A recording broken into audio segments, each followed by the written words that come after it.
Let me show in a parable to what extent our nature is enlightened or unenlightened. Envision human figures living in an underground cave with a long entrance across the whole width of the cave. Here they have been from their childhood and have their legs and necks chained so that they cannot move and can only see before them, being prevented by the chains from turning their heads around. Above and behind them, a fire is blazing at a distance. They see only their own shadows, which the fire throws on the opposite wall of the cave. For how could they see anything but the shadows if they were never allowed to move their heads?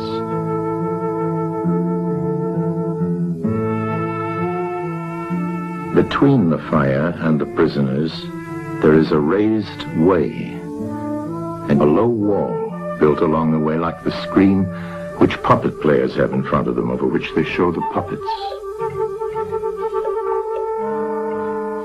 Do you see men passing along the wall, carrying all sorts of articles which they hold projected above the wall?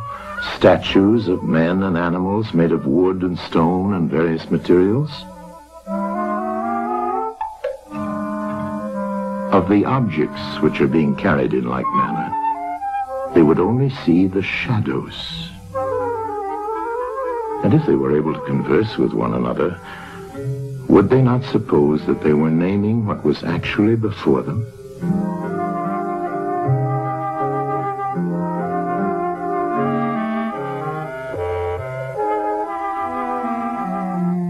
And suppose further that there was an echo which came from the wall. Would they not be sure to think, when one of the passers-by spoke, that the voice came from the passing shadows? To them, the truth would be literally nothing but the shadows of the images. And now look again and see what will naturally follow if one of the prisoners is released. At first, when he is liberated and compelled suddenly to stand up and turn his head round and look towards the light, all this would hurt him, and he would be much too dazzled to see distinctly those things whose shadows he had seen before. And then conceive someone saying to him that what he saw before was an illusion, but that now, when he is approaching nearer to reality and his eyes turn toward more real existence, he has a clearer vision. What will be his reply? And you may further imagine that his instructor is pointing to the objects as they pass and requiring him to name them. Will he not be perplexed? Will he not think that the shadows which he formerly saw are truer than the objects which are now shown to him? And suppose once more that he is reluctantly dragged up a steep and rugged ascent and held fast until he is forced into the presence of the sun himself.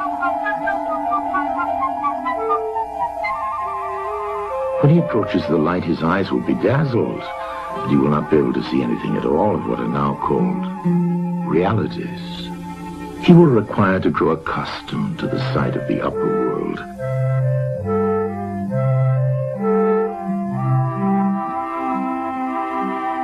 And first he will see the shadows best. Next, the reflections of objects in the water, and then the objects themselves. Then he will gaze upon the stars and the spangled heavens, and the light of the moon. He will see the sky and the stars by night.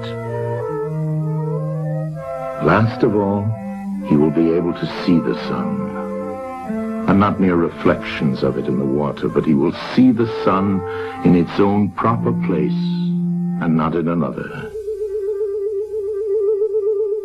And he will contemplate the sun as it is. Will he not then proceed to argue that it is the sun who gives the season and the years, and is the guardian of all that is in the visible world, and in a certain way the cause of all things which his fellows had been accustomed to behold. Clearly he would first see the sun, and then reason about it.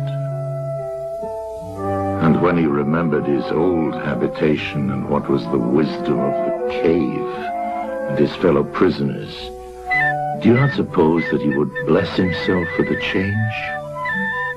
Pity them?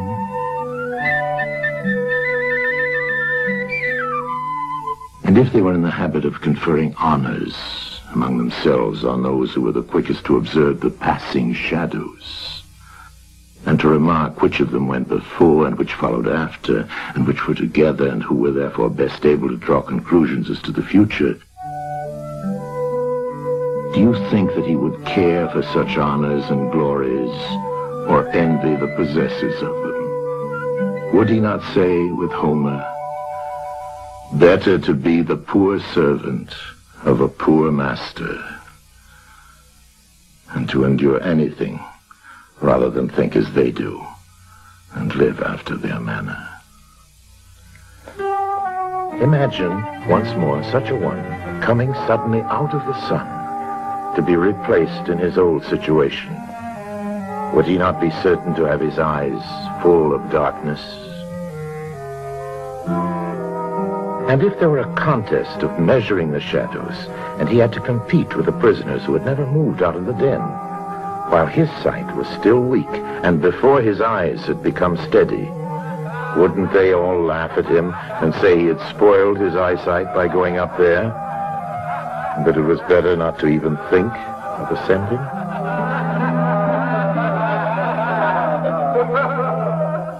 And if anyone tried to release another and lead him up to the light, let them only catch the offender, and they would put him to death.